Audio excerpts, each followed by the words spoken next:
Hello, everybody.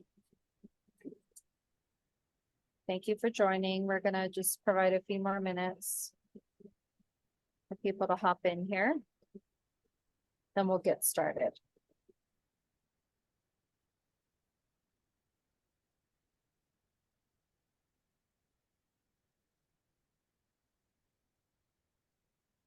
Those of you who have a question during the presentation, feel free to type that question out in the chat box down below, and we'll get to that after the presentation during the Q&A.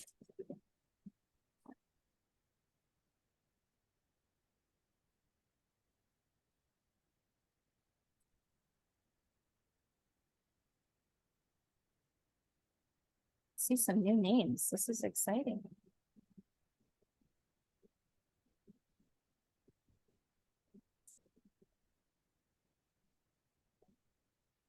Want to get started in one more minute, Eric?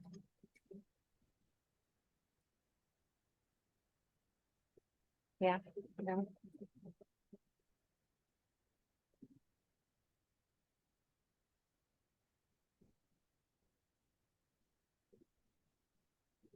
Oh, we already have questions on the chat. Like that.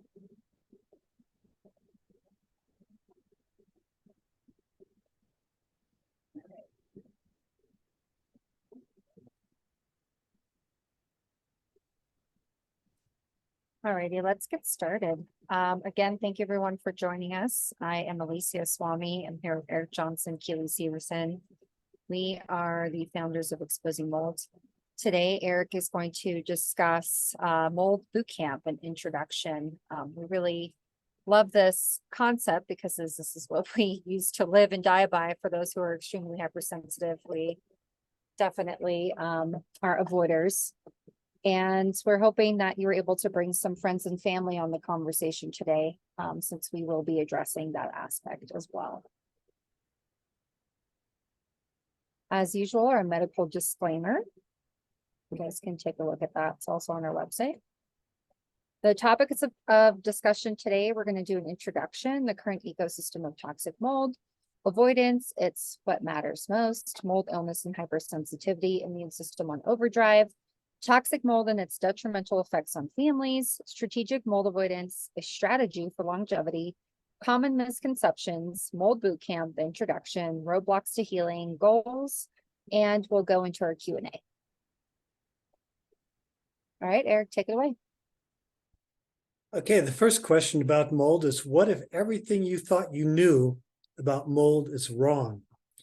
In my story in Surviving Mold, I talk about my military experience, getting sick in Hitler's bunker, encountering mold that was far more powerful than anything I'd really encountered in the past, and then winding up with the involvement in the chronic fatigue syndrome. And at both of these incidents, nobody, not the military biological warfare division, not all the researchers, the doctors, the CDC and the NIH, knew anything about toxic mold. It's like the very subject didn't even exist. So it seemed to me that if mycotoxins have always been doing what they do, you know, we would know about this already. So I proposed in Dr. Shoemaker's books that mold was combining some way with modern human pollution to become more powerful. And I was very concerned that when mold experts were to arise, that they would start making up lists of molds and their known toxins and not take into account the possibility that mold is doing something completely unprecedented. And that's why none of your doctors, your family, your friends, society, anything in the literature, nobody knew anything about that. I find it very difficult to believe that this could have gone completely overlooked for so long if mold had been acting exactly as it had today. So I think we need to start out with the assumption that we need to go back to the drawing board and look at this as if it were a fresh problem and not assume we know everything there is to know about mold. It might be wrong. Next slide.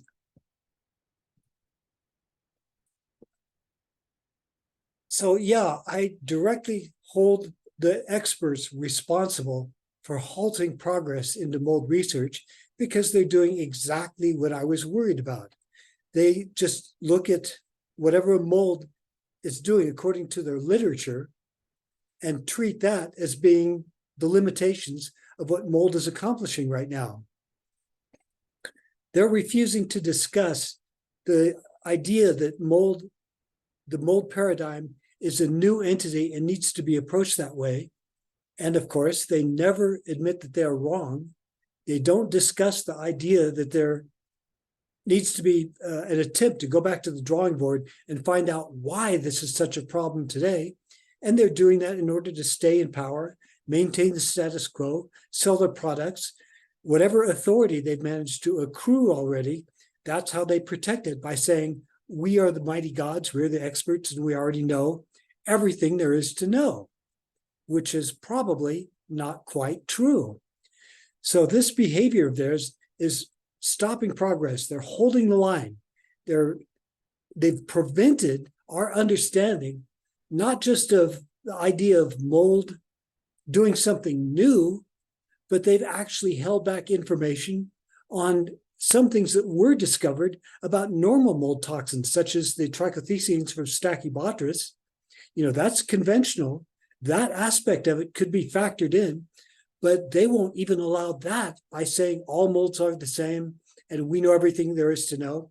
So there's no need to look any further into, say, Stachybotrys, which if they had done so, they would have discovered the evil twin, Stachybotrys chlorohalenata, which is capable of suppressing immune function without the inflammatory factors. So this was worth knowing because it accounts for the times when Stachybotrys didn't act like it was causing headaches and rashes and severe fatigue, but may still have been exerting an effect on people. And the experts are the ones holding this information back. Next slide.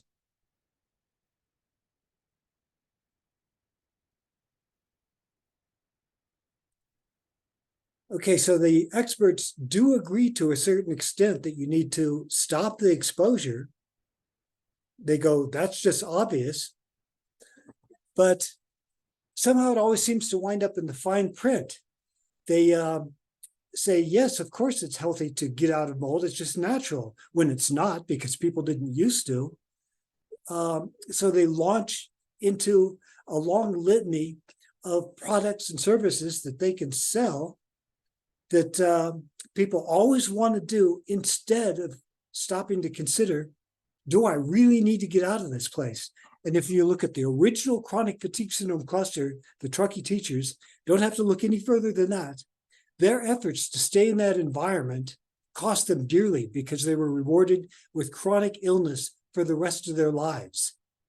So we really need to emphasize that there are instances, there are times when you just plain have to avoid. And there's too much confusing, conflicting information on when that point is, because the product sellers are leaping in going, no need to bother with that. You can just buy my stuff. And every time their products fail, it's forgotten. They go, well, we tried our best. Tisk, tisk, what a shame.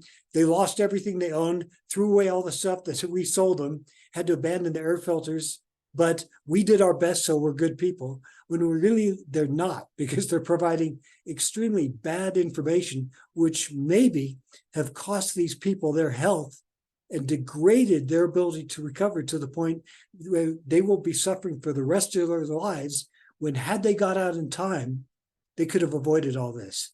Next slide. So due to the way mold illness emerged so strongly in such an overwhelming way, I think we need to consider it to be a distinct syndrome, a distinct paradigm. It may be that mold has hit a point where what these people are selling to try to recover isn't adequate to take care of the situation when avoidance is required. In fact, that's what we see in the buildings with Stachybotrys, where people really do need to get out before they're primed. Because once your immune system is triggered, primed into this high alert type of response, we see that it doesn't tend to go away. And if you don't damp it down, if people don't have a long, slow recovery because they did see the danger and get out, we see that these people develop secondary sensitivities, multiple chemical sensitivity to all kinds of things, which they then blame and consider that to be equal to mold without stopping to think, these things didn't really increase in my environment. So therefore, these are secondary reactivities that are the result of my primary trigger, whatever that may be, which looks an awful lot to us like it might be the trichothecene mycotoxins. So once you become sensitive to all kinds of things, and your illness is an environmentally driven illness, it's important to understand it's not all the same and find out which is your primary trigger so that you can find a place that is at least devoid of these secondary irritants, just to the degree that is required to calm down the immune response, hone in on the primary, and hopefully recover. Next slide. So obviously mold doesn't affect just one person, even though they might be the only person having symptoms. It affects the whole family. Everybody's got to deal with it. You can't just leave it and say, well, it's your problem. You need to build up your immune system. You need to do brain retraining, take more supplements. And there are times when somebody has a legitimate illness that they cannot recover from by the conventional methods. And the trick is to know when that is. And I'm not saying that I do, but it's something that researchers need to look into, because as it is right now, these experts are just providing so much conflicting information on how to avoid these relapses that you can't wade through all that information. It's just too overwhelming. There's plenty of information, but how do you find the right information? A lot of it's incorrect. So that's why I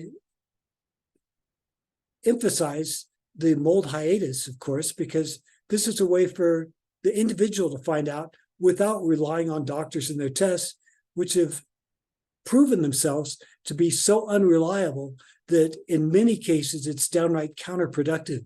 So that's our goal, is to try to close this gap between what the mainstream medical profession is doing, what the alternative doctors are doing with all their various theories, try to make some sense out of this and provide some logical direction for people to go. Next slide. So that was the birth of, well, I gave it a really bad name, mold avoidance, extreme mold avoidance. I wasn't thinking about it. I needed a name quickly. And I just meant that I wanted to study the problem and devise strategies. So I really should have called it strategic mold avoidance. But it was the idea of using my senses, whether I could tell at extremely low levels if an environment was degrading my health, and try to make a decision on whether it was to the point where I needed to evacuate. Can I ignore it? Can I put up with it? Can I move to a different part of the house? Will an air filter help? That's all strategic mold avoidance was about, is trying to use a systematic methodology to answer some of these questions. And when it comes to dealing with this as a family, you really need to get everybody on board with making some attempt to understand the problem and realize that the sickest person is the barometer for whether or not the environment is safe. Typically, if a person walks into a building and senses an issue, they're the canary in the coal mine, the sentinel, the warning system. And even though the people who seem to be invulnerable for a short period of time don't like to admit it, if you watch them carefully, eventually they start to show symptoms, and you realize that if they had paid attention to the most sensitive person, they would have been a heck of a lot better off. So therefore, if a somebody in that group decides not to follow the strategy, they're sort of working to undermine not only the health of the most sensitive person, but their own family members and even their own health. Next slide. So thanks to the confusion about how mold illness arose, God, 25 years ago, when allergists were still saying mold is just an allergy. And, it's really important to bear this in mind, that it wasn't that long ago that when you had a mold problem, you went to an allergist, a specialist who should have known all about your particular problem, and they didn't. They were the first to say, but mold is just an allergy. We look at our literature, and so far as we know, mold is just an allergy.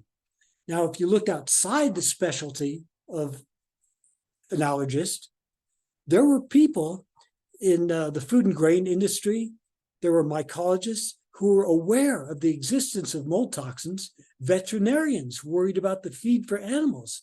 They knew about mold toxins, but the allergists dealing with human problems were completely unaware, to the extent that they would fight with you and try to tell you whatever you're saying about mold being some kind of poison, that's not in our literature, so it doesn't exist. Well, they were flat out wrong.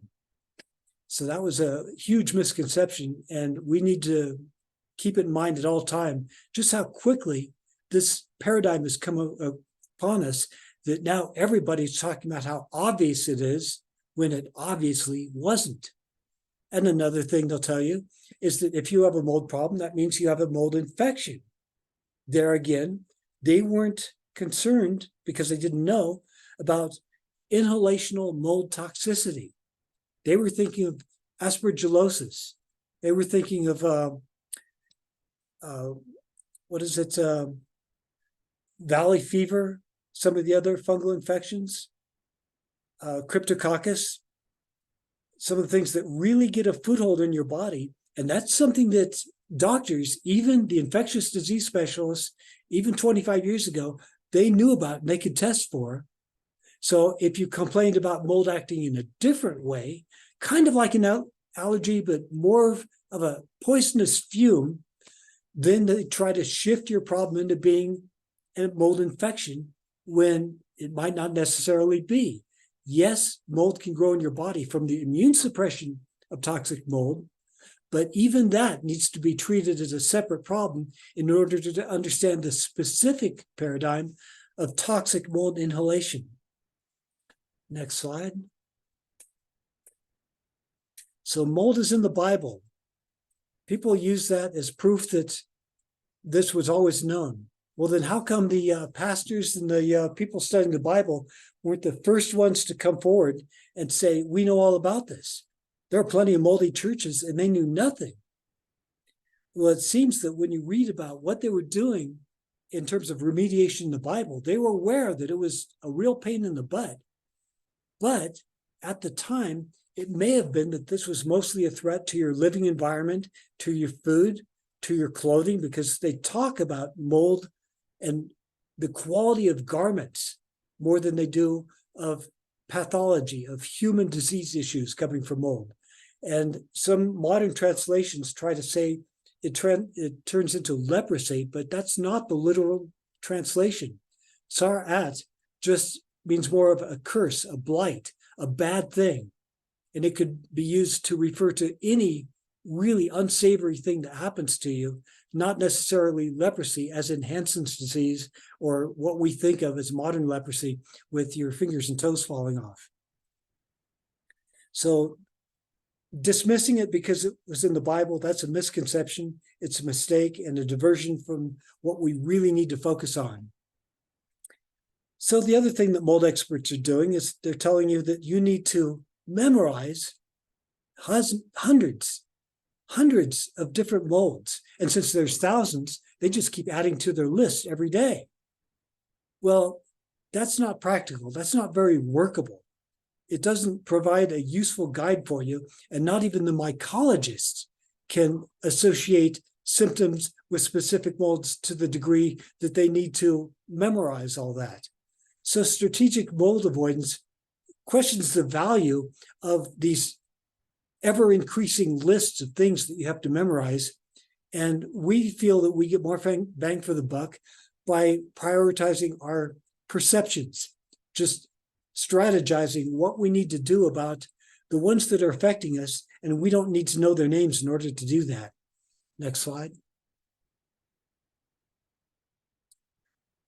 So, as I've said in my bio, I was sensitized to mold a long time ago at an old hotel built as a stagecoach stop on the Sonora Pass toll road up in the Sierra Nevada mountains, where mold grew on the paper used to insulate the walls. This was before they had the pink fiberglass insulation. And I had a face-to-face encounter with mold all over the papers as we cut a hole in this wall doing some repair work. So I knew that mold was having this effect on me. And it naturally became a major interest, because why do some houses have this effect on me while others don't? And considering that I need to avoid this stuff to maintain function, it's been part of my life ever since I was a child. In fact, part of the reason that I joined the Army is that I was hoping that the military might know something about this, like a cure, a way out of it, but found out that not only did they completely know nothing about it, but I was stationed in a moldy bunker built to be Hitler's forward headquarters for the invasion of Great Britain. This concrete structure, no wood at all, by the way, no sheetrock, but the basement armory flooded and mold grew all over the cardboard boxes. And I got a similar effect to what I got in the old hotel. And since I had to clean up that mold, I was part of the squad sent down into the bowels of the bunker to clean up the mess.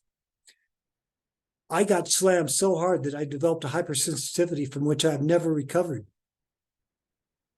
In fact, after leaving the Army and moving back to where my family lived at Lake Tahoe, I was still fighting with mold really hard and noticing the sick buildings, which is exactly where the epicenter of the clusters of mystery illness arose that served as the basis for this new syndrome, chronic fatigue syndrome. A flu went through, made thousands of people sick, not just hundreds like the CFS experts tell you. This flu actually affected thousands of people all across North Lake Tahoe. But what caught their attention is the people who failed to recover. And I immediately spotted the pattern that it was people in sick buildings that weren't recovering.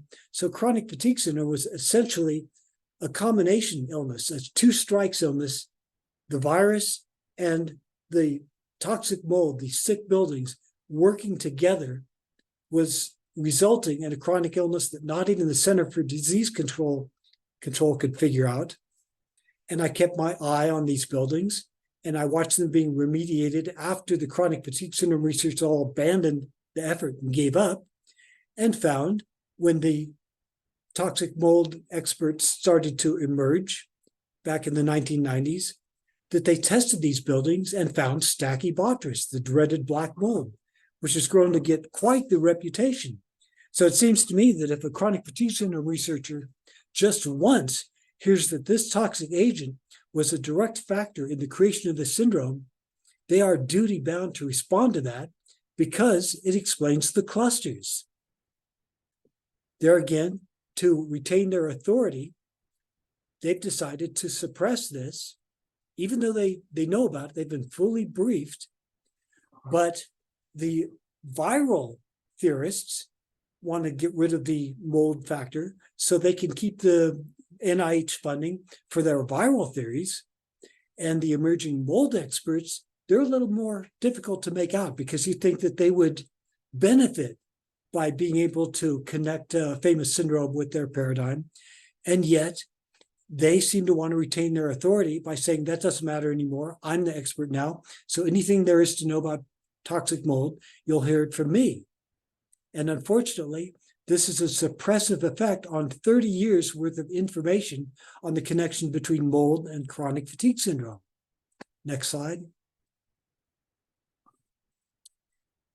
So I felt this was highly unfair, and just like a lot of people that get into environmental justice and working for a cause, I just felt that this was so wrong. It was just too much of a blight on society to let this fraud be perpetrated. So I went to researchers and doctors and advocates all over trying to explain what the situation is so we can clear this mess up, and find, of course, that they are totally opposed to doing so. So as a matter of course, I educated people by doing the Chronic Fatigue Syndrome History Mold Tour, showing them how I use strategic mold avoidance to identify source points, locations, plumes, stay away from them, make a judgment as to whether or not a place over time is driving my immune system down to the extent that I cannot remain there without losing more ground. And conversely, if I move to a good enough location and see my functionality improving, that I can conclude that I'm in a good enough location to recover and keep on recovering, even though it may not necessarily be perfect, which is a huge departure from the way Erik avoidance has been expressed as living in a tent in the desert. Next slide. So I didn't really make this up. This was Army training. Biological warfare training was all about finding out potential threats from blister agent, mustard gas, nerve agent, all the various things that you could anticipate would be used in warfare. And they don't teach you the chemical composition of each of these things. What they tell you is how to identify their outward characteristics so you can better know what you're up against and how to take the best evasive action that you can. For example, in mustard gas tends to, blister agent is so sticky that it will get on everything, and you pretty much have to abandon any clothing or gear that was touched. It can't really be cleaned. Whereas certain things like a low-level nerve agent or a CS gas, tear gas irritant, you can. Radiological warfare, a low-level radioactive dust tends not to stick to organic materials like cotton clothing, so it can be cleaned. Whereas metal absorbs radiation, and if it absorbs enough rads, is what we used to call the level of radiation that's sufficient to harm you, it can't be cleaned. You just plain have to get rid of it. There's nothing you can do. So this is all my training, was that if you encounter something at a low level that's dragging you down, to detect, evacuate, and then get it off you, decontaminate, or you're dead. They use like these little funny mnemonics. Helps you remember that it's kind of important to do things in order, put your effort into identifying the problem, detect it, take the appropriate evasive action, and then get it off you as quickly as possible. Simple as that. Nothing complicated about it. Next slide. So they told us in biological warfare training that there's not going to be enough chemical and radiological detection systems for everybody. And even if there were, you couldn't deploy them sufficiently to cover every direction that this stuff's going to be coming at you from. So you have to rely on your senses. If you see people at a distance just keel over for no apparent reason, that should get your attention. And one would think that if doctors saw a whole bunch of people getting sick in a building for no apparent reason, they would think, wow, maybe there's something toxic in that location. And we see the doctors consistently fail to do that. It seems obvious, straightforward, and yet we see, if you look at look at the doctors who got sick from mold themselves. they couldn't figure it out.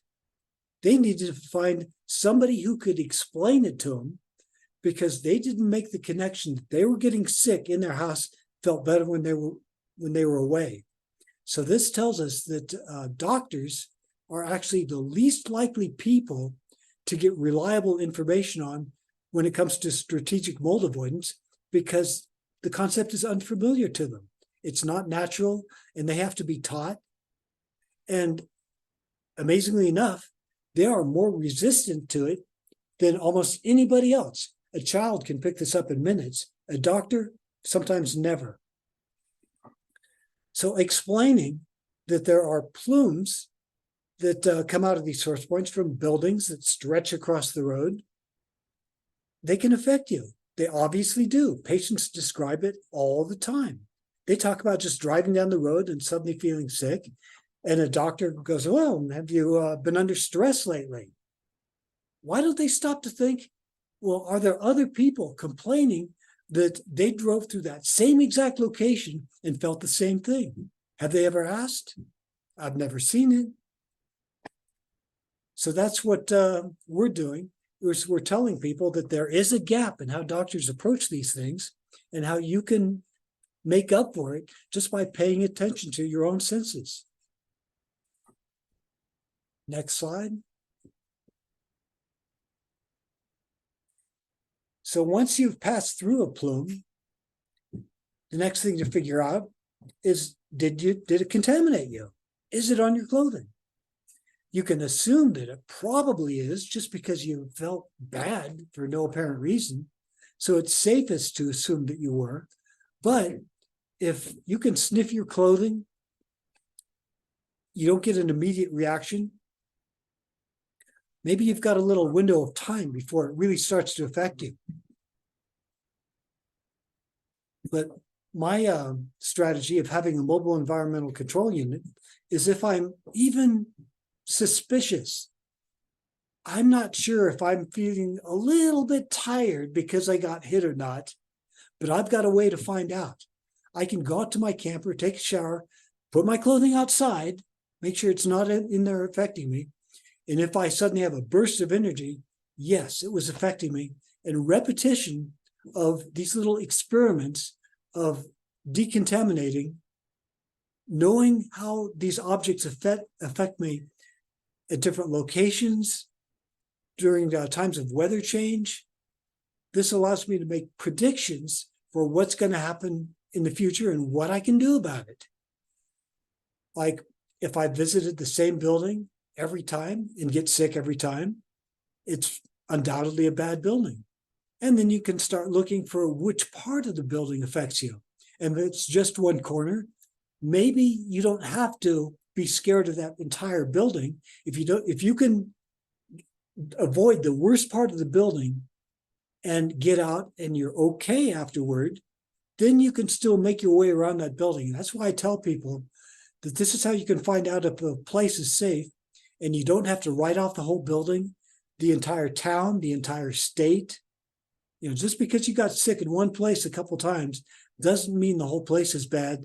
And that's part of what we're interested in, is how we can best learn to maneuver around this so we can make these determinations for ourselves. Next slide. So there again, we were trained in the military that you have to operate as a squad. Everybody does things together in the same vehicle, in the same tent, in the same foxhole. You're always working together.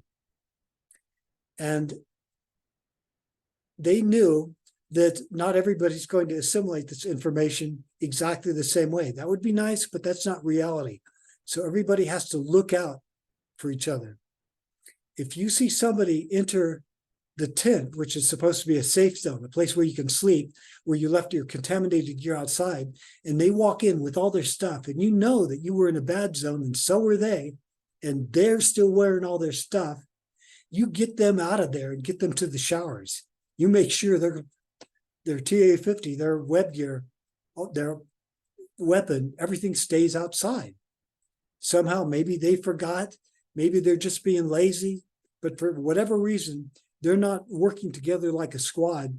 and their failure to follow the protocol is a threat to the health and functionality of the entire squad. So obviously you have to pressure people. It takes time to get this done. You can't just write it out on a piece of paper and get a signed agreement.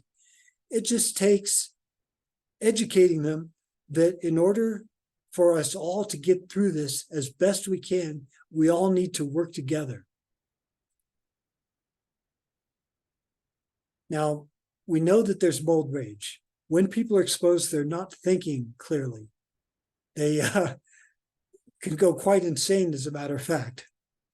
So hopefully we're counting on the people who have already gotten clear, already decontaminated, to be a little more aggressive in exerting their influence on the recalcitrant ones to fall into line, get their shit together, do what they need to do so that we can all feel good and continue the mission.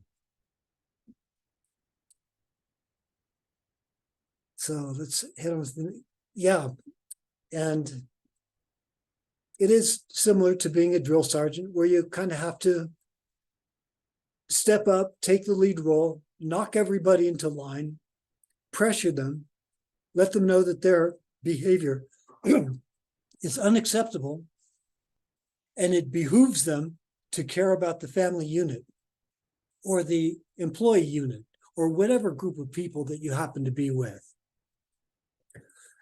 That's one thing they say in the Army all the time. Is if you ever went through basic training, when the drill sergeant says it behooves you to do a certain thing, you know that it really behooves you. You better do it, or there will be consequences. Next slide. So that's what got me through this. And I was able to get a few other people to apply these principles, and it paid off for them too. These basic Army concepts, biological warfare concepts, they were applicable.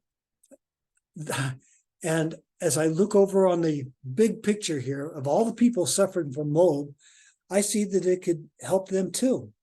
And all they need to do to understand this is to look at the original chronic fatigue syndrome cluster, because all the clues, all the behaviors necessary for understanding this paradigm are embodied right there in the original cluster, the Truckee teacher cluster. It affected the people in a certain room, not the people down the hallway. The rest of the school was okay. It wasn't the entire building was bad. Some people were doing avoidance naturally, immediately. Other people, you couldn't talk them into it, and they paid a very high price for not listening.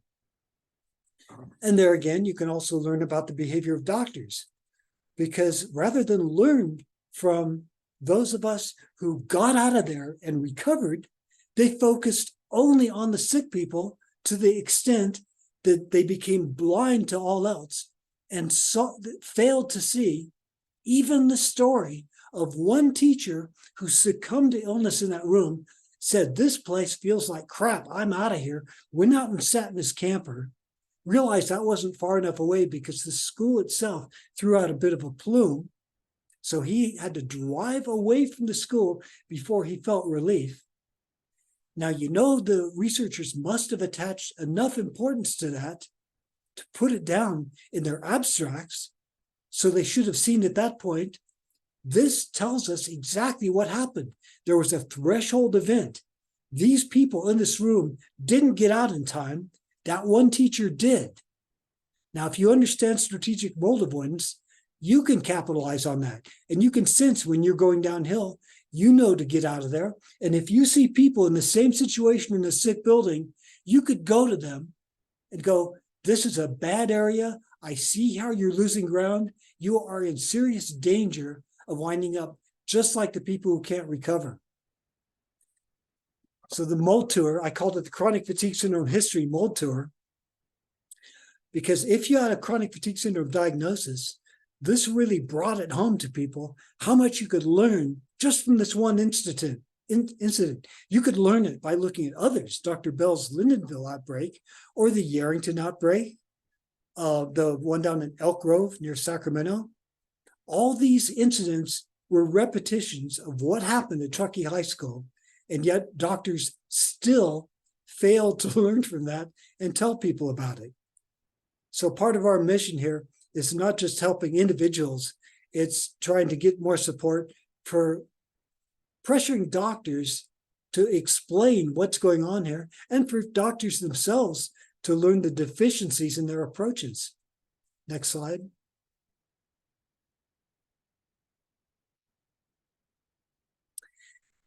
So the major roadblock to healing, wow, that is so obvious. It was trusting doctors. All the people that trusted the doctors made a bad choice, a very poor choice, because the doctors want to sell their cures. They want to find something wrong with you. They are programmed, it is ingrained in their entire approach to do precision medicine. We're going to find out what's wrong with your genetics. Maybe you smoked too many cigarettes, you drank too many beers, whatever it was you did, we're going to correct whatever problem we can in you.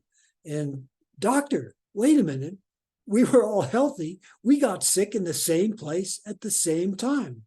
Oh, well, that doesn't matter. We're going to help you with your individual problems. And if you look at all the mold experts, what are they doing? Are they looking really hard for the family unit approach where people can watch out for each other and guide each other through these situations? Hardly. No, they'll either tell you, well, just get out of mold, but beyond that, buy my supplements, buy my air filters, don't monitor your own level of health, compare it to the others, try to find these bad places, look how one side of the building's bad while the other's not. That's, sometimes they say it, but it's very low priority. And they always manage to divert you over to something that they can sell you. Now, they're getting better. I will admit that. The competition to be a good mold expert is increasing.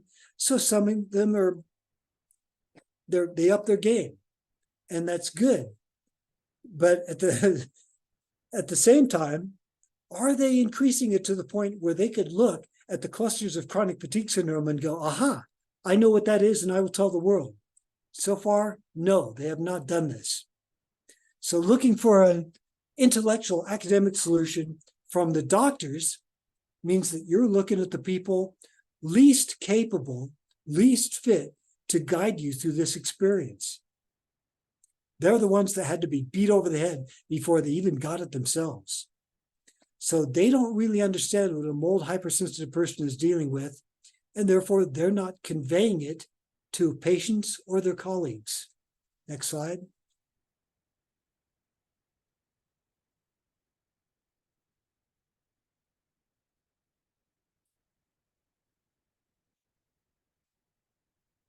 So obviously our focus is strategic mold avoidance, a way to avoid doctors, because in a lot of instances, we don't need them. We don't need their cures. We don't need their supplements. We don't need their methylation products. We need to recognize that mold is toxic and act in accordance with our perceptions. This is how the military said to do it. It's paid off. It's a proven strategy. I don't know why anybody would want to take issue with it by saying it's impossible, when you see the embodiment of it in people who recognize that a certain room is bad, stay out of it, and manage to stay on the good side of the power curve. They recover. That's what strategic mold avoidance is. It's not living in a tent in the desert. So the people that are telling you that, they're trying to mislead you so you won't look into it. Next slide. So Sir William Osler, the Canadian physician who was one of the founder of Johns Hopkins University, he warned about this academic mind block, this problem where people get into positions of authority and work to preserve their knowledge, and they fight to maintain the status quo and retain their position to the extent that they suppress evidence. And they do it all the time. They've always done it. It's the natural selection of doctors moving into a position where they now exert their incompetence upon their followers. And as William Osler said, it's not that some people don't know what to do with the truth when it is offered to them, but the tragic fate is to reach, after patient search, a condition of mind blindness in which the truth is not recognized, though it stares you right in the face. The sick building syndrome is the greatest example of this you could ever have. The problem is obvious, the solution is obvious, and yet the academic mind was completely unable to see this because of their training. Next slide. So this is sort of a matter of deconditioning yourself, removing the brainwashing, the academic mentality that holds people back from the ability to take action on their own.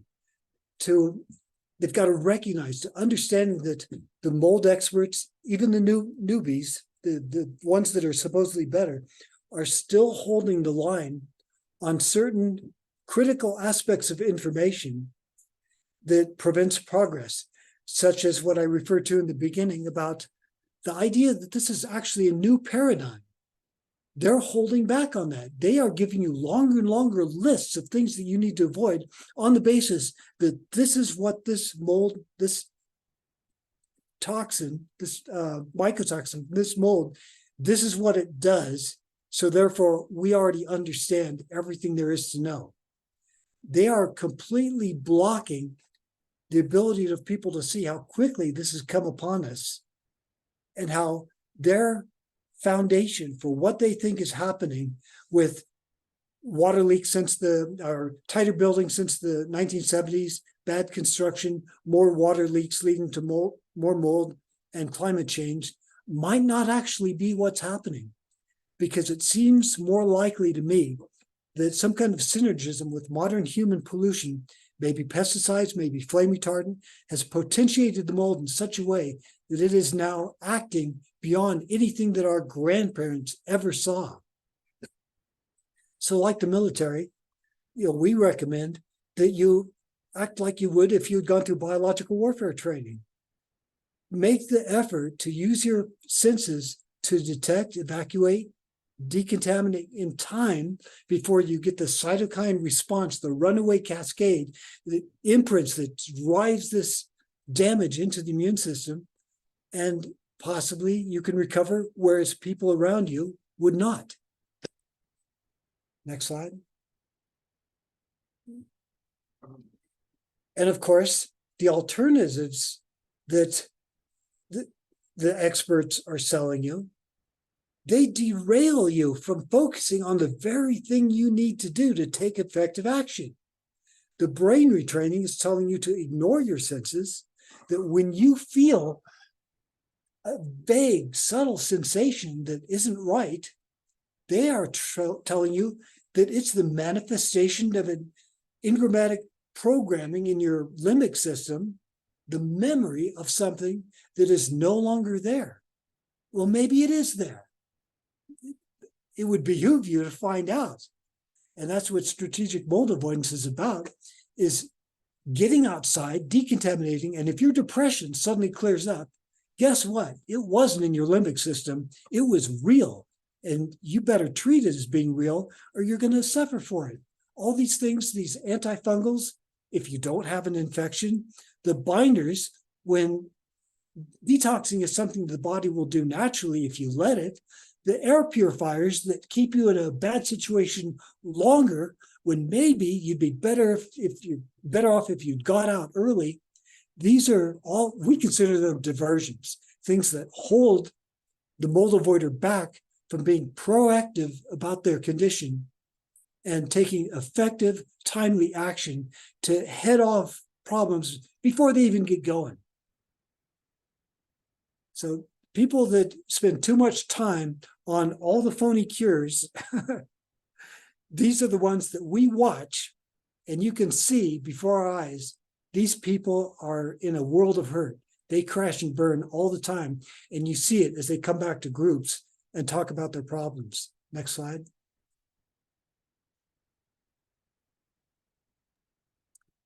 All right. Well, thank you so much, Eric. That was an incredible presentation. We're going to move on to the Q&A.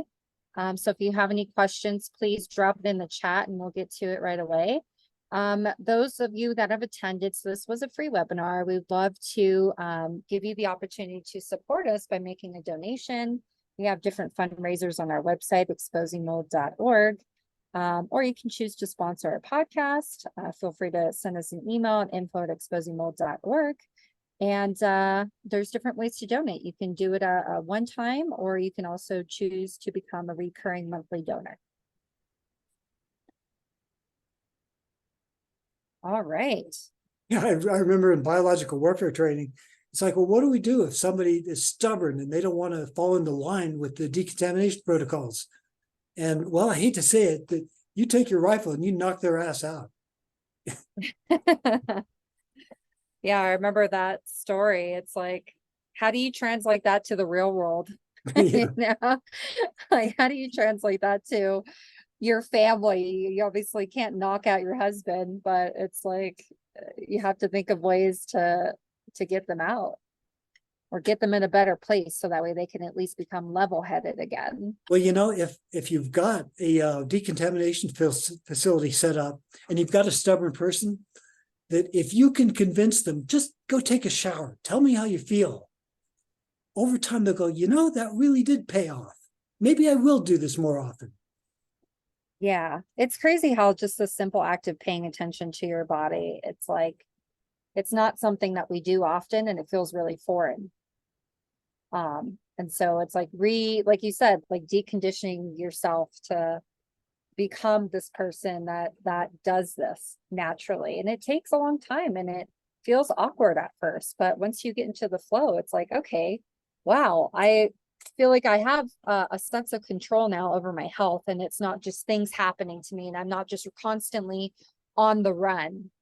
And that's just been really empowering for me, at least.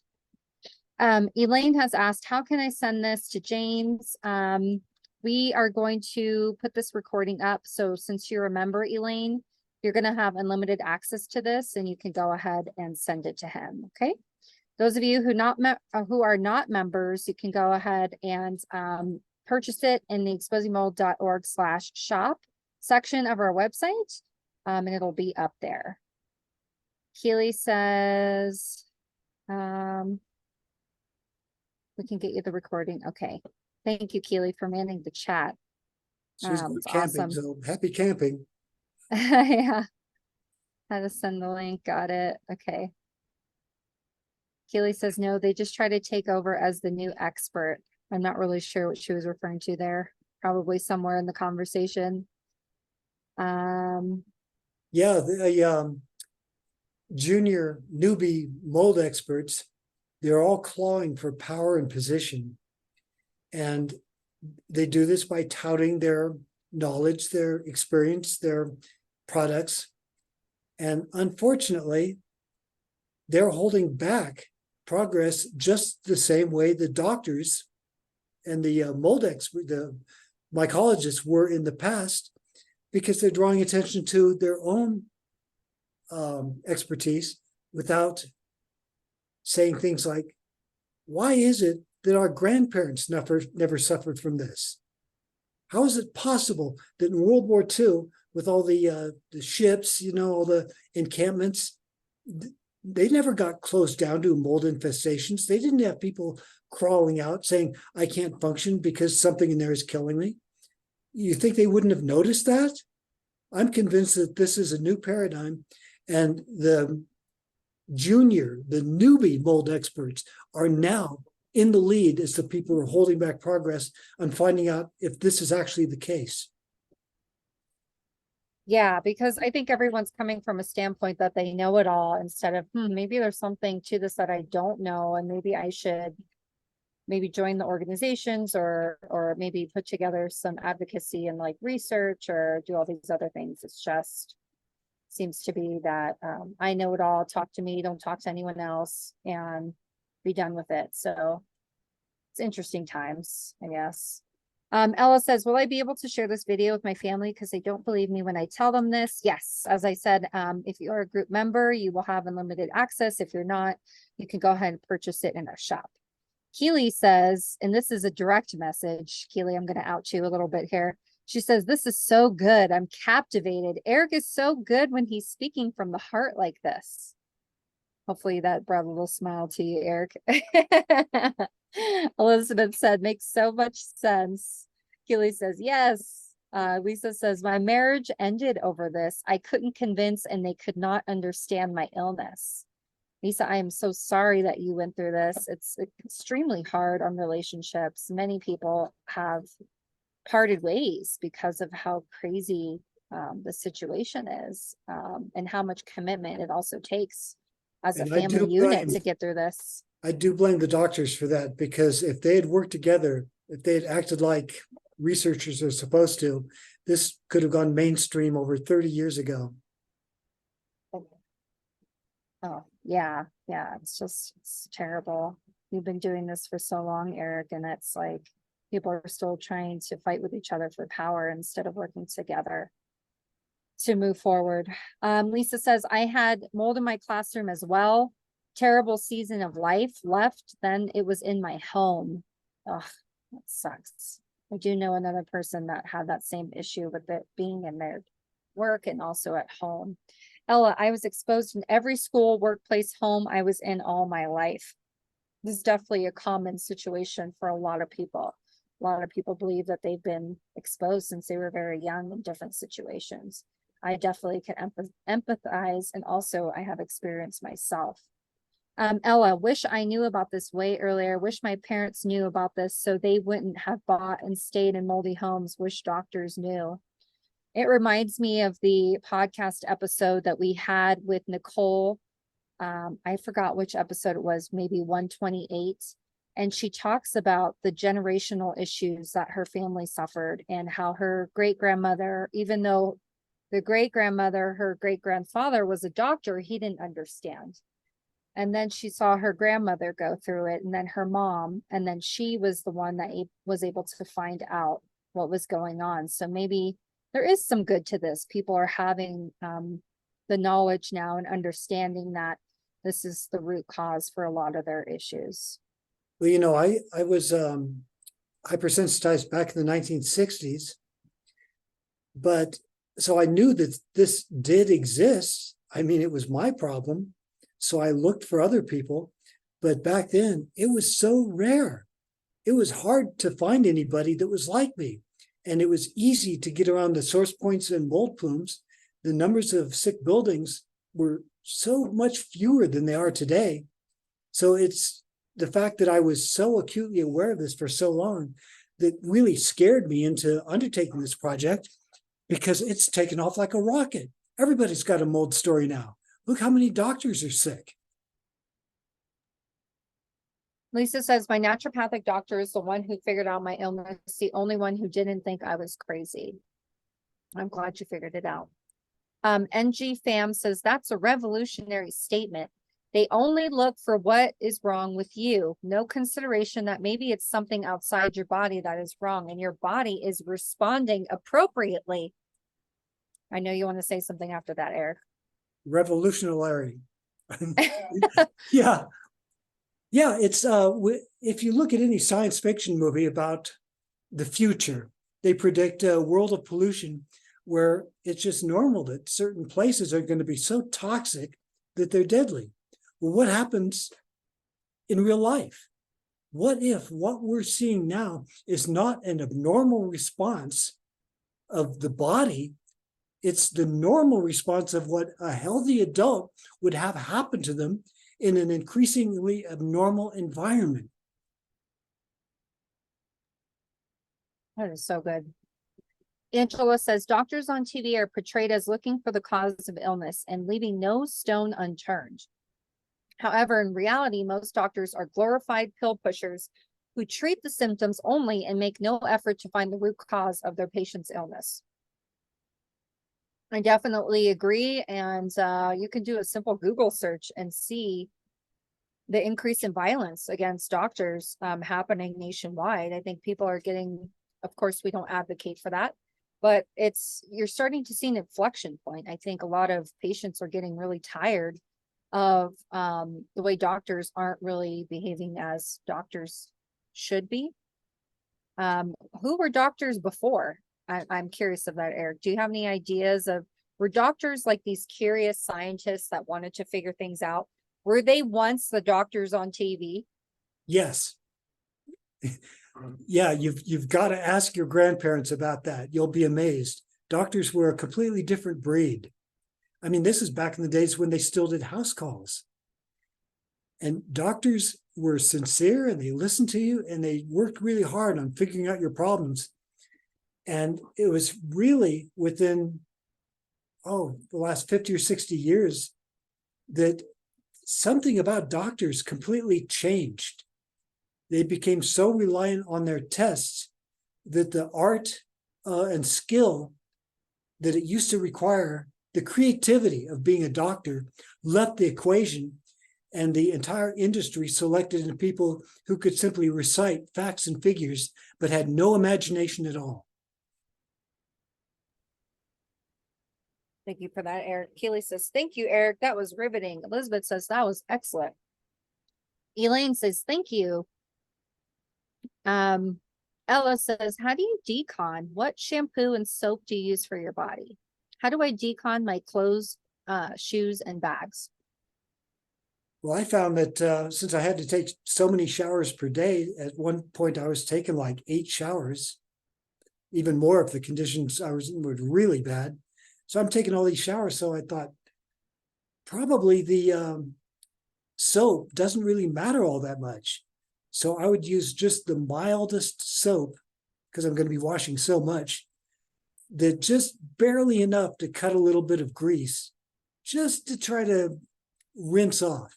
Sometimes even water with no soap at all. And what about clothes? Because people fight all the time over what's the best thing to use. And they want to use harsh chemicals and borax and vinegar and ammonia and bleach and all these different things. And I'm going, do I really have to do that? What would happen if, when I have an exposure, I just dunk my clothes in a bucket full of water, and that keeps the toxins from setting? That'll help float this fragments and debris off the material, and wash them later just normally. And it worked for me. So I do nothing abnormal except try to wash clothes as quickly as possible after an exposure. I don't bring them inside. If it's been a heavy duty exposure, something enough to affect me, they have to stay outside. And if they're to the point where I can sense heart palpitations, any symptoms by being contaminated, my clothes instantly get submerged in a bucket of water outside. Thank you for that, Erik. And GFAM says, thank you. I'm wondering how to realistically do this with my whole family and children, SMA, getting clear, etc. Seems like a very large hurdle with more than one person. How do you maintain a job? The practical details feel hard, even though the concept and purpose makes so much sense. Yeah, it's a completely separate subject. It's a different issue from the phenomenon itself. It's like if you're dealing with blister agent or nerve gas or any kind of biological warfare agent, you don't really have the liberty of asking, can I just ignore this or not? You have to. So if the mold is sufficiently bad that it's a threat to your family's health, it's really not an option to not do it. You have to do it. In other words, you mean like they may have to change jobs or leave the area or stuff like that. So yeah. Okay. Yeah, because people often say, well, you don't understand, you don't have a family, it's impossible. Well, it's not impossible, it's just extremely difficult. But as we see from people in the really, really bad buildings, there is a point where you just don't have the liberty to say, well, it's inconvenient or impossible, or I can't afford it. It's literally a matter of life or death. And it can become that way if maybe you don't take action sooner rather than later, right, Erik? Yeah, through the course of mold groups, we found that there are a significant number of people who said, well, I can't afford to move. It's inconvenient. I've got a job. I've got responsibilities. And so they listened to the good and helpful people, and they took all their advice and they bought all the stuff, and they wound up so sick that they lost everything anyway. And then they were pushed to such a low point that they couldn't recover. So the net effect of all that advice was nothing but negative. And GFAM, you can also check out our website, exposingmold.org/shop. Go down to official member. You can join our membership group where we do offer support and some more information in a different educational portal where you can watch videos on steps that you could take to begin getting clear, practicing the rebreathe effect, and some other terminology that you would learn in that portal that would be helpful for you. Kate says, once you become insanely hypersensitive to mold and chemicals, it is very difficult to stay in any home or any city.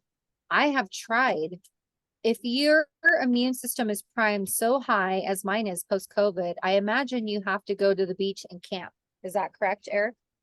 Yeah, there's definitely a point where nothing less than a super pristine environment will kick you into detox mode.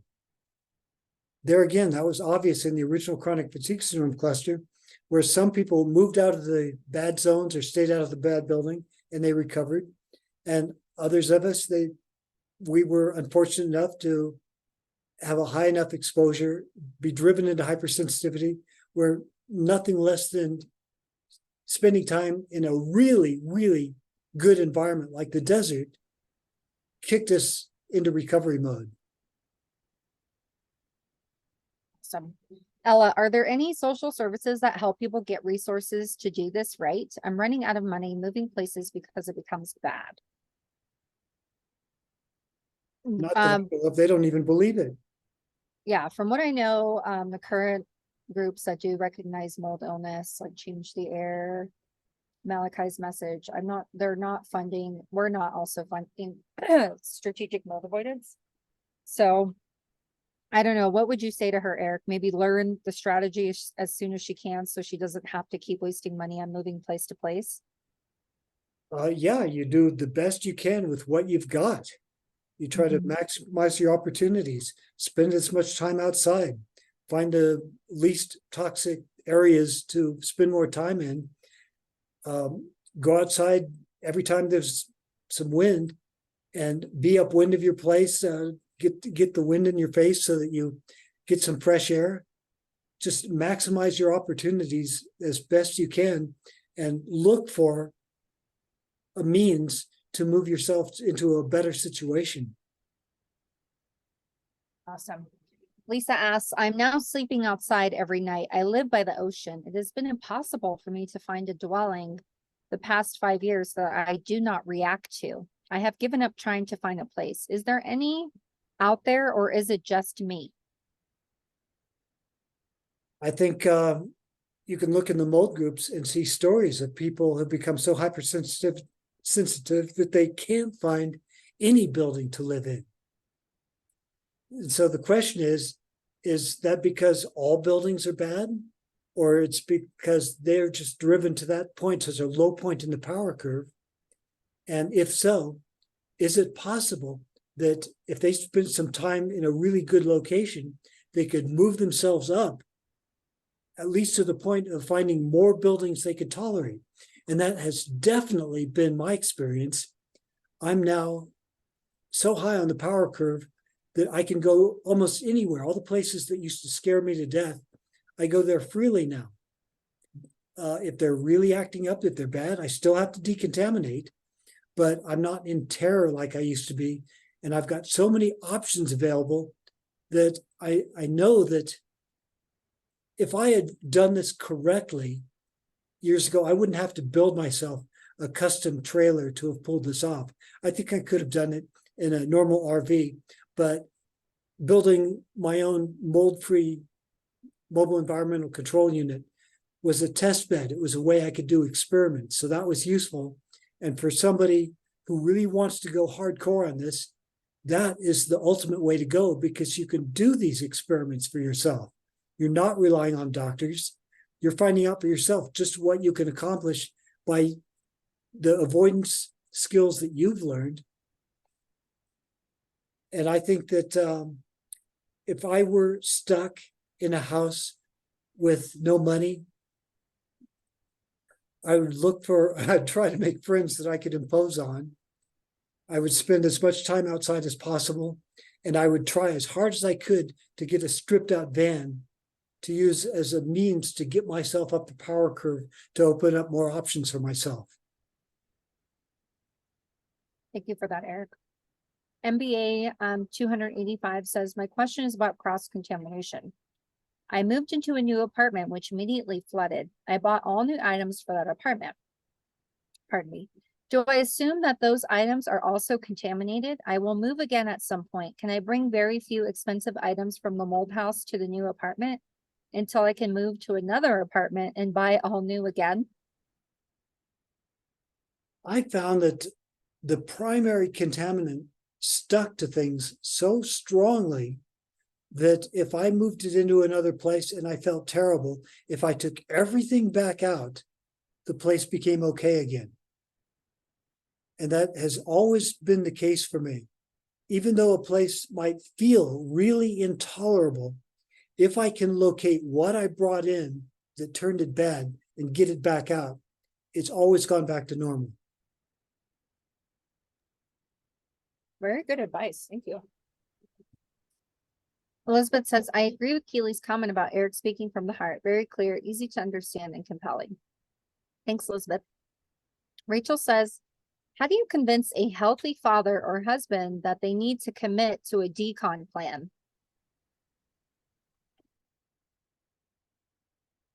A lot of times, they see the effect that their failure to decontaminate is having on somebody they care about, and that will be the impetus for them to start doing it.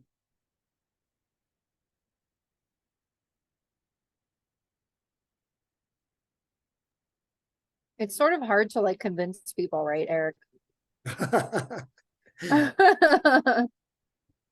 You know, my own family didn't believe me until I had to evacuate a house. And I told my parents, don't bring anything, nothing. I know I've got some good stuff, but because I was taking refuge at their house, and I'm going, don't bring anything. I'm so reactive that I can't tolerate a single object. And so they cheated a little bit. They packed up my dishes, which are non-porous. So that theoretically, they shouldn't have been all that bad to begin with. But they brought them into the house, and they were sitting in a box that I wouldn't recognize. And I walked past the box, not recognizing the box because it was their box. And I felt it, and I go, what the hell? And I opened up the box, saw my dishes, and I go, what did you do to me? And they go, my God, you could tell, you just walked past it and you could feel it. And from that point on, they were my biggest supporters because I knew that I wasn't kidding. I'm trying to see what made my family believe me. Maybe because I helped you guys with exposing mold, and we have a whole podcast, and there's a whole organization that exists, and there's celebrities getting sick.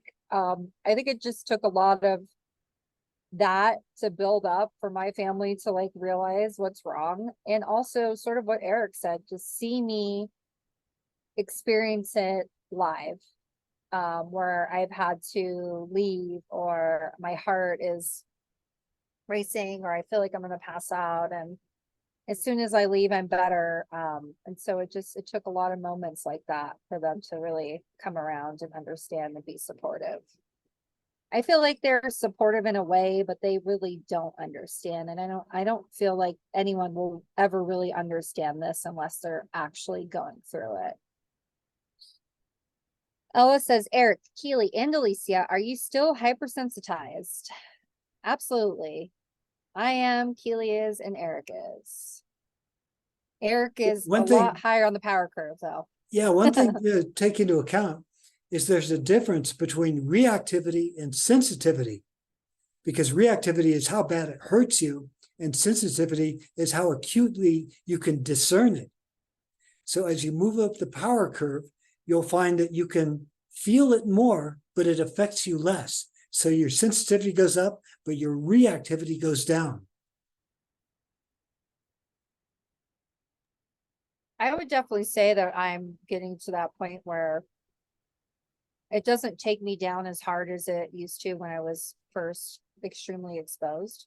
That doing strategic mold avoidance has really brought me up the power curve to be able to identify and decon. But there's always that situation where if I'm staying in a bad place for too long, or if I'm continually being exposed to mold on a daily basis, it can easily take me down.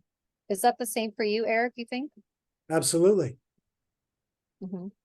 I know if I wanted to commit mold suicide, I know some places I could probably kill myself in 2 or 3 days. Oh my gosh. It's like someone who's allergic to peanuts. They have this allergic reaction every time they're reintroduced to peanuts. So they just stay away from the peanuts.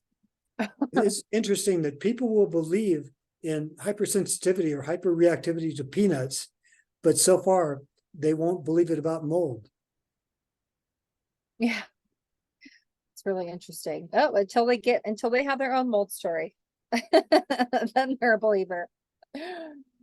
Rebecca says, all the comfort and joy in my life is thanks to Erik and his willingness to spread this information. Thank you, Erik, as always, from Rebecca. Thank you. That is super sweet. I really appreciate that, Rebecca. Erik needs all of the grace and the praise that we can give because he has saved all our asses. If it wasn't for Alicia and Keely, I would have given up by now. Oh no, you're not going anywhere. Even though this work is extremely hard and time consuming, we continue on. Ella says, do you all still need to avoid moldy hotel rooms and churches? Yes, Ella, absolutely. As we were saying, we definitely would like to avoid those situations. However, if there's a pressing need to be in a place that is moldy, for me, I could do it for a limited amount of time to be able to withstand that situation. For example, I have an aging grandmother who is in a moldy home, who I've already explained the mold situation to them, but they don't believe me or listen. And I'm able to withstand that location for a short period of time just to be with her and spend time with her. But again, if I'm there every single day, it will kick my butt. Erik, are you? For me is that after exposure to Stachybotrys, I did become highly allergic, a classic allergy to aspergillus, but that completely disappeared. Wow, that's interesting. Because you hear a lot of people saying that aspen is the problem. Oh, that's my problem. That's my trigger. Yeah, and I tried to suggest to them that maybe they were triggered into a hyperallergy by toxic mold like Stachybotrys or Fusarium, and they don't want to hear it. According to the mold experts, all these molds are equal. But if you look at the development of mold hypersensitivity, you can see people in really, really bad aspergillus exposures, and they manage to endure levels that are just absolutely unreal. And then people get into a little bit of Stachybotrys, and that takes them right down. So I tend to believe that a lot of what people are blaming on aspergillus and penicillium was really unleashed by an exposure to trichothecene mycotoxins that they didn't know about. Interesting. Thank you, Erik. Lynn says, thank you, Erik, Alicia, and Keely. I always pick up some new tips or perspectives listening to Erik. This video is great and simple overview to dealing with mold toxicity. Thank you so much, Lynn. We appreciate you. And also thank you for being a member. Alice says, my family members make me sick from their moldy clothes and their breath. Why aren't they as sick as me when they're still living in it? Well, the mold experts fight about that all day long. And of course, no two of them agree. They say, well, everybody's different. You've got different genetics, different molds, different mycotoxins. Everything's different. And one thing they don't really talk about all that much is in the original chronic fatigue syndrome outbreak, there was a virus going through. And it was the combination of the virus and the simultaneous mold exposure that triggered the chronic illness. So I think we've got very good evidence that you can have all other factors be the same in terms of the mold exposure, but the person who catches the virus or the bacteria will be the one that winds up with hypersensitivity. And the guy that coined the chronic fatigue syndrome name, Stephen Strauss of the NIH, that was actually his theory. He was saying that the exposure to the Epstein-Barr virus plus something in the workplace and environmental exposure, he didn't know about mold, but he said something in the workplace was triggering a hypersensitivity. And then when the experts, the chronic fatigue syndrome researchers all got into a big fight over their theory, and they all went off in their different directions, I'm going, wow, this terrific clue about the virus leaving people with a hypersensitivity to mold, it's going to disappear. And it did. Alicia Keeley and I are the only ones keeping this clue from the original incident alive. Absolutely. Jenny asks, more tips on getting our partners to believe us, please. Jenny, we addressed this earlier in the conversation. Do you want to repeat it, Erik? What can we do to get our family to believe us? Well, demonstrations are one way, and another is if you find that they've got any particular celebrity, sports hero, person of notoriety that they admire, and that person has a mold exposure, a mold incident, and you kind of insinuate that into the conversation, that tends to get their attention. It's funny that people will listen to a mold story from some movie star when they won't hear it from a doctor or a researcher, but that's just how people are. Yeah, the current progression right now, or the current stories that you're seeing, pardon me, good Lord, is from Tori Spelling. I mean, they're doing like I feel like an article every other day on her mold situation. And as you can see, like she really went to the extreme of, getting her family into an RV. There's certain aspects of her story that are really interesting that seem suggestive of maybe she's a mold hypersensitive. We're not sure. Ella says, thank you guys very, very much. Thank you, Erik, Alicia Keeley. You guys are saving lives. Thank you so much for joining us, Ella. We appreciate you. Elizabeth says, I became allergic to alternaria. That's interesting. I don't think I've ever heard of that. What is alternaria, Erik? Yeah, and I've heard that one can also produce trichothecenes.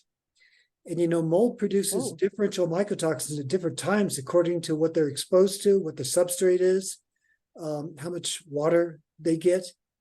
So it's the fact that certain molds can produce the same substance that stands out and I wanted attention to as a common denominator.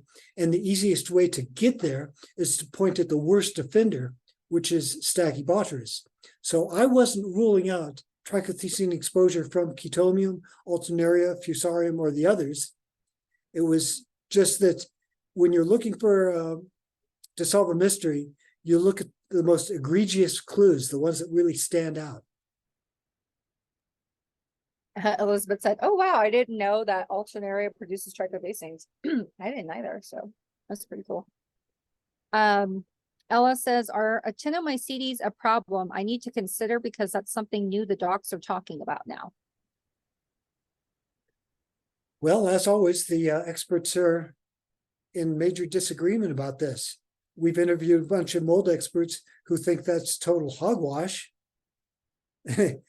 And it doesn't really seem to make a lot of sense. And it causes one to wonder if Dr. Shoemaker's thesis that SIRS is primarily actinomycetes is correct, why all these mold experts who are speciating mold, studying mold, looking at mold in the microscope, failed to notice that every time they were looking for a toxic mold, this darn filamentous bacteria kept showing up in their way. I don't get it. So I told Dr. Shoemaker, I really am not in a position to say that you're wrong. And I don't want to step on anybody's theory, but at the same time, by ceasing the focus on the toxic molds that are getting people's attention, he's really put us years backwards in terms of our ability to get research focused on this problem. What's super interesting, I don't know if Keely brought up this point or you did a long time ago, Eric, but if we're having like a bacterial problem, wouldn't like antibiotics take care of it? Yeah, isn't that Everyone would be weird? cured with antibiotics? The whole idea of toxic mold is that it produces mycotoxins to kill off the competitors, such as bacteria. And that's why we get penicillin from mold, because it kills bacteria. And now all of a sudden this has been turned around. So, oh, well, not only did the toxic mold fail to kill the bacteria, it's really the bacteria that was making us sick all along. What? I think this needs some serious discussion. Yeah, that's really interesting. All right, you guys. Well, thank you so much for joining us for this conversation. We're coming to the end here. We do have another event for this month on August 31st, Thursday, 9 a.m. Pacific Standard Time. We are doing a group Q&A. If anyone has more questions for Erik or Keely or I, feel free to become a member at exposingmold.org/shop. Scroll down and you can find the official member area. And again, we appreciate you guys so much. And it really comes from the heart with what we do. Everything is volunteer, and we really try to do our best to provide helpful information for you guys, while also being advocates for this cause, and also pushing the right people to solve CFS, right, Erik? Absolutely. You're a CFS, what did you say, an elucidator? Yeah, exactly. I try to clear up why it's so confusing when there's really no need for it. Yeah, absolutely. Well, we'll see you guys next week, and feel free to also check out our newsletter, sign up for that, because we put out our schedule for the month for September for our podcast recording schedule, and also information on our group and other stuff that's going on with Exposing Mold. Thanks again, everyone. We'll see you guys next time.